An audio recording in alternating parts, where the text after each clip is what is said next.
Guardians of the Galaxy 110 showing. It is just 12:35 because the website was wrong. I thought it was a different showing. So, whatever. But we are here. Hey YouTube, I see my boyfriend. You want to see my boyfriend? There is my boyfriend. Right there. That's my man, Optimus. And if they make him go evil and kill him, Michael Bay will never get another cent from me for Transformers movies, and I will take Dance Verse my own way. But yeah, there's Optimus.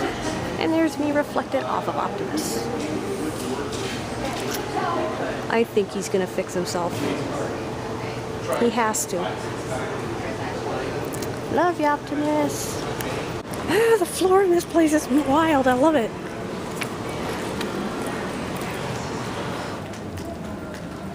Oh my god, I'm loving this floor. I'm loving the floor in this place. And that's where we'll go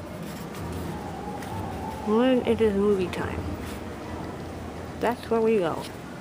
Most unflattering light ever, but I put my 3D glasses on my boob because they were bugging me on my head. So let's go find some posters. Let's find movie posters. Let's find movie posters. Yeah. Ooh, I might be walking past the theater that's playing Guardians of the Galaxy right now. So I gotta be careful. I don't want to spoil myself.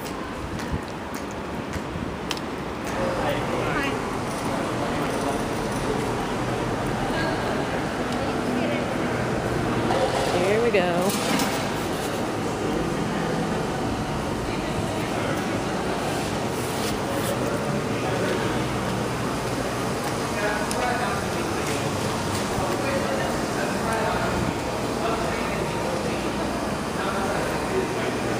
Someone's like really happy, like, don't worry, you'll get paid.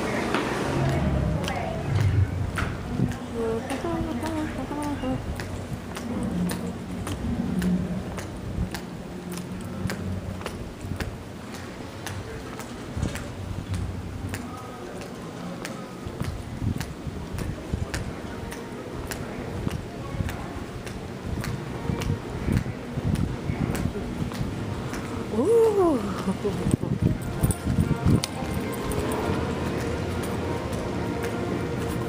Look what I found.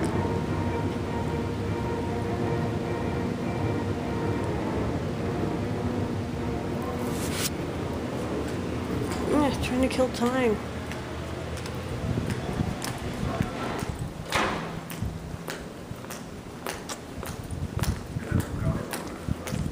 Hello. Oh my god. Why do they call it killing time? Why did they call it killing time? You can't kill it. It's eternal. It's immortal. You can't kill time. Unless you're the doctor. And you can do wibbly wobbly timey wimey stuff, which I can't do.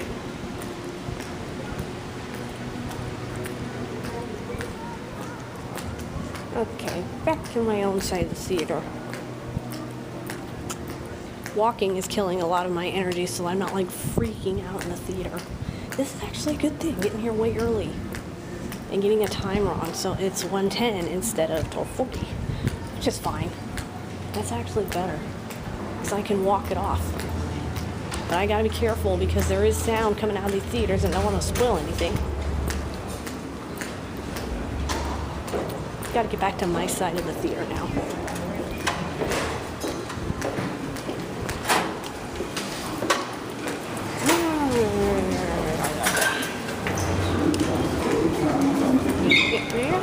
Oh, so it happened.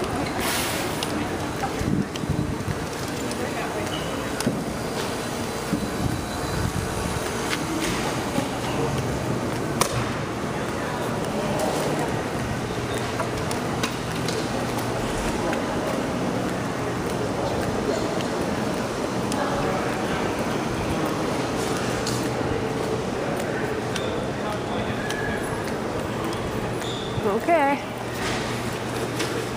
Here we are. Here we go.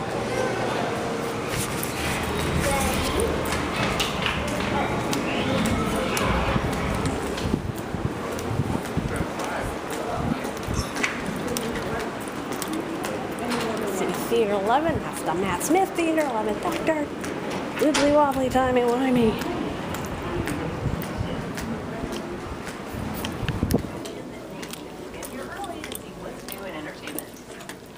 Your ad on this screen in this theater. I am Groot! Screen 1 today. There we go.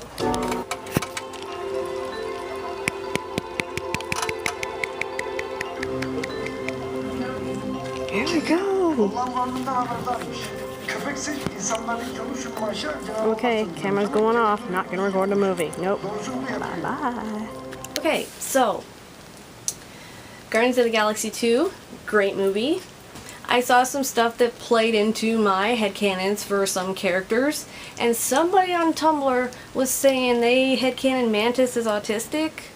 Oh yeah, so do I. Now that I've seen it, I totally get it. I'm totally with you on that. Whoever said that on Tumblr, okay?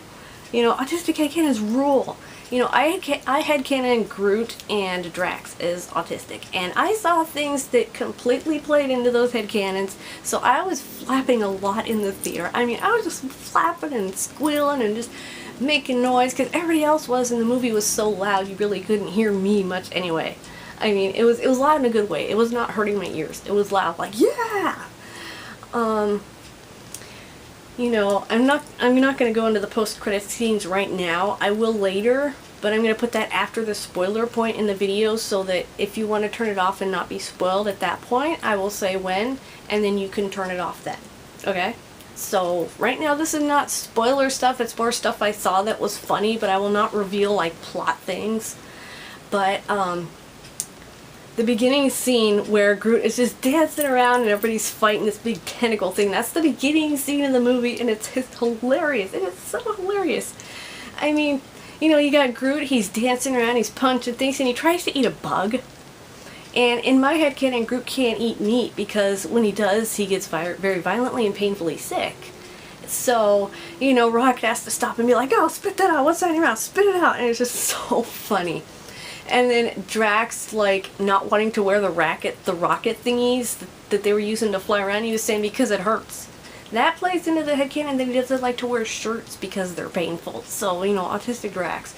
You know, but the joke he said is, they hurt my nipples. I mean, really, Drax, they hurt your nipples. And then when he has to wear one, you know, he's yelling, ow, my nipples! It's just so funny. Oh my god, that was funny. That was great. You know, you hear Rocket swear a bit more, which I like, because I tend to write Rocket as swearing a bit. And there is a little bit of discrepancy about how I write the way Drax talks about where he met his wife, and, you know, the way he describes the moment. So it's kind of, I got Jossed a little bit. I got Joss Whedoned a little bit, but that's okay. That's okay. And oh my god, there's just so much good stuff. Oh yeah, Shirtless Yondu. Shirtless Yondu. That was some fan service. I yelled fan service in the theater when that scene came up, and people started giggling behind me. So, but Chris Pratt shirtless, that was nice. So yeah, that was nice. You know, I enjoy muscly guys, but I kind of like skinny, nerdy guys too. So, you know, but muscles are nice to look at. You know, and some muscle men are attractive. You know, I do think Drax is attractive, and I think Chris Pratt is attractive. But I also think Yondu's attractive, though, so that's just me. But Mantis, she was just so cute. Oh my god, I love Mantis. She's so cute. And Gamora and Nebula. Oh, jeez, man. Oh god. You know, you really get backstory on them. But, you know, the sister thing and sibling rivalry, that's just there. And little Groot, I mean, you know, he's genuinely a baby in this movie. You know, it's not like, you know, like, they played him to be, like, super smart but childlike. No, he is legitimately a baby. And, you know, there are some funny scenes with that, but there's some serious scenes, too, where you just see how innocent and new to the world he is. You know, because he's growing back and everything. Okay, I'm gonna pause here. I'm gonna pause. This part of the video. Spoilers, okay? So, if you don't want to be spoiled, don't push that button. No, just kidding. If you don't want to be spoiled, turn it off now. I promise you're not going to miss anything. Okay? You know, the only thing you're going to miss is spoilers from here on out. So, spoiler warning. Okay? Please turn this off and don't scream at me. Because, just so you know, I warned you. So the movie had a lot of funny parts. And then there was parts that just broke my heart. Really broke my heart. In the first one, the biggest one, Yondu.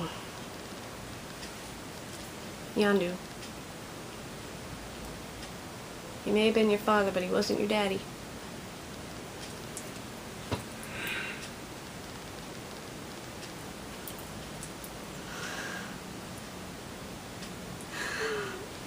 I'm crying about Yondu. Can you believe this?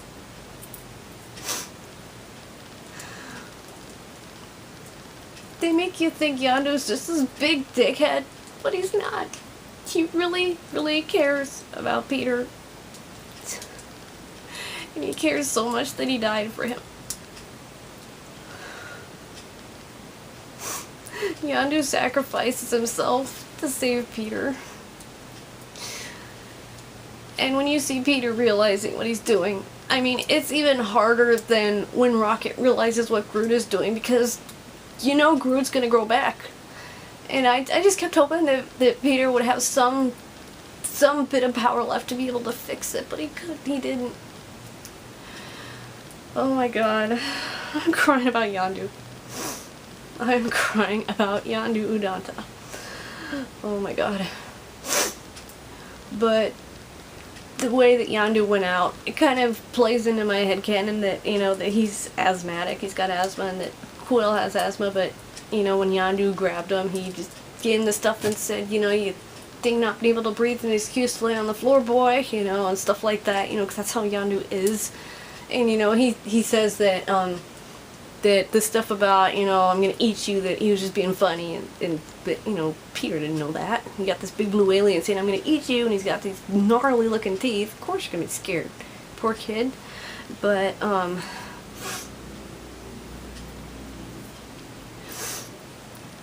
you know, Yondu, there's only one spacesuit left, and they are getting away from a very deadly situation, and so, you know, when they get out into space and there's no air, you know, Yondu, he doesn't panic. He just looks at Peter so calm, and he puts his hands on his face, and he's just patting his face like, it's okay, and they're just looking into each other's eyes, and then you see the light go out of Yondu's eyes, and he starts to freeze over, and you see his eyes freeze, and that's, oh my god.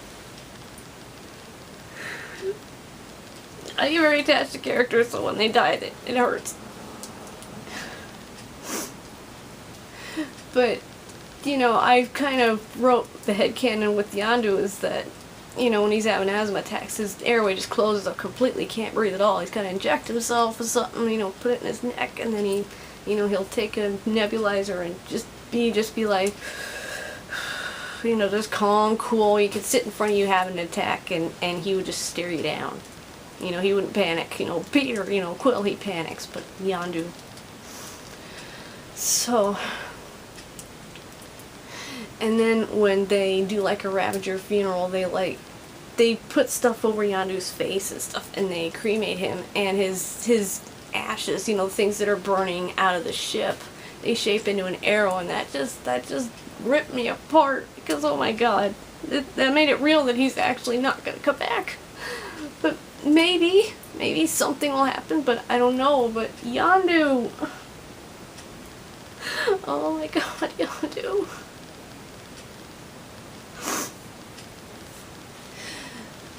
And then you got Ego, who's a frickin', I almost said a really bad word, he's a frickin' jerk. Ego was a douchebag. And it's so satisfying when you see him get his butt kicked. because, you know, he reveals that, you know, he makes it sound like he's some sweet, innocent angel guy, and it turns out he's the one that put the tumor in Meredith Quill, that killed her. You know, and when Quill realizes this, and then Ego takes his Walkman and he just crushes it, and you could just see Peter's heart just crushed too, and that made me cry too. And it was just really, really, really just, it was so cruel. And so when you see Quill, when you see him get Ego back, when you see him just destroy him, you know, that's just, actually it wasn't actually Quill that actually did the job. I'll get to that in a minute, but I'm sorry that I'm crying so much. I just get really emotional about Yondu because, oh my god, I did not expect that. And when things hit me unexpectedly, I have a very strong reaction. That's why I'm crying. Kind of wish I had Mantis. Mantis made me think of Donnie because he's an empath and so is she. She could touch people and she could feel them or make them feel things. And, you know, I'll get back to a minute. I'll get back to Quill and, but there's this point in the movie where Mantis touches Drax when he's talking about his daughter, and she just starts crying, and you get this sense of what kind of pain Drax has inside of him. And that scene got to me too. You know, when sometimes there are feelings there's no way to express them because it feels like if you do, you'll never stop. You know, like I am right now. So anyway, we learn more about Quill and, you know, like we learn about Ego and the kind of power that Quill could have had, but we learn that immortality is not everything and it's not the greatest thing. And, you know, Ego is saying, you know, if you kill me, you're gonna be just like them. And then Quill, he's like, well, what's wrong with that? Or something like that, some line like that. And it was just, oh my god. You know, it's like he didn't want to be like immortal because he would have been a celestial. You know, Ego was a celestial. And, you know, he was trying to brainwash Peter, and the reason that he had Peter was not out of love. He just wanted a tool to help him conquer the universe. And I mean, just, Ego's a dick. He's a giant freaking dick. And it's so satisfying to see him get blown up. It was so satisfying to see him get blown up. And it was technically Groot who did it. And the scene with "don't touch this button" is really funny. But you do see Groot figure it out. And, you know, there's more of that autistic headcanon thing where you see him figure it out because one of the buttons is cracked and messed up. And, you know, he figures out what to do. So he, you know, he does push the right button. And then seeing Yondu and Rocket really kind of come to a kinship. So much that when Yondu is gone, Rocket is shedding tears. You know, not like boo-hoo crying like he did over Groot. But, you know, it just plays into this headcanon I have about Rocket, you know, being just so messed up mentally by what he's been through that he doesn't think he deserves to be loved. But then you got Groot who just loves him unconditionally no matter what.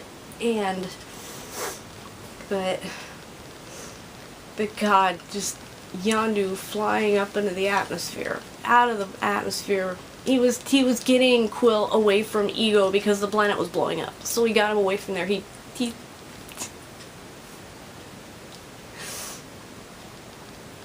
That's why Yondu died. He was more of a daddy to Quill than Ego could ever be. And it was beautiful. It was beautiful and it was sad, you know, to quote Lady Me from Doctor Who, you know, he died where he stood and it was beautiful and it was sad.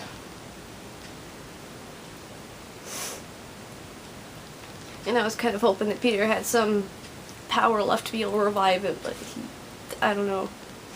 You know, who knows, you know, maybe something will happen to his ashes in space, I don't know, but the post-credit scenes, I'm gonna try to get off the sad stuff because oh my god, the post-credit scenes they were pretty funny. You know, you do see a Stan Lee cameo in the movie, but he's in the post-credit scenes too. But I think my favorite one, you know, besides Kraglin accidentally stabbing Drax with an arrow, oh, whoa. That was funny, but teenage Groot playing video games. Oh my god. Seriously. And then just having him just do the teenager thing that we've all done. If you're a teenager now, you do it. I know it. I did it too. You know, Quill is in there, you know, you're there playing this mindless thing, and Groot is in there going, and, you know, how many times have you been like, shut up, your parents, butthole, shut up, get out of here. How many of us have done that to our own parents behind their back? Or when they're talking to us, you're just like, shut up. Well, Groot was doing that, and it was so cute. And his vines were all over the room. So, I mean, you know, he's kind of got his own room. But, and Gamora and Nebula, oh my god. When you hear the things that Nebula went through, you just feel for her so much. I mean, you hear that Thanos pulled her eye out of her head and pulled her brain out and put her cybernetic parts in there. That's just like, oh my god. You know, I want to kill Thanos myself. I mean, this guy's just, oh my god. And Gamora and Quill, they're kind of getting close. They're kind of getting close. They don't kiss or anything, but you kind of see, like, you know, that they're getting closer. They're getting closer. I think eventually they will, but, you know, that is the funny line they make in the movies. Well, when they get together, then the ratings go down. So they're pointing at they're breaking the fourth wall. They're kind of pointing at the audience and going. And Rocket doing the winking stuff is funny, and, you know, okay, Drax, you want some batteries? Oh my god. I died laughing at that scene. Just the way he said it reminds me of the way I say things sometimes. So just, you know, if you're still watching and you've spoiled yourself, or if you've seen it and you just want to see what I have to say about it, full flaps, full rockin' flaps. I mean, this was a good movie. Ow, I just hit myself. And I was hitting myself a little bit in the theater, but I had my backpack in my lap, so I was mostly, you know, I was hitting it like, I was sitting here, and my backpack was in my lap, and I was hitting it like this a lot. I was having kind of sib impulses in the movie, you know, especially during the really emotional parts. But, you know, I had my bag, so I was hitting that. So, yeah, but really good movie, really noisy. It may be overwhelming for some, but it didn't overwhelm me. I got emotionally overwhelmed, but Guardians of the Galaxy Volume 2. I know I didn't look at my camera very much. You know, my eye contact is not so great today, so when I get emotional, I don't want to look at eyes or cameras that remind me of eyes. But anyway, Guardians of the Galaxy Volume 2. Good movie. Loved it. Mwah. I am Groot. We are Groot.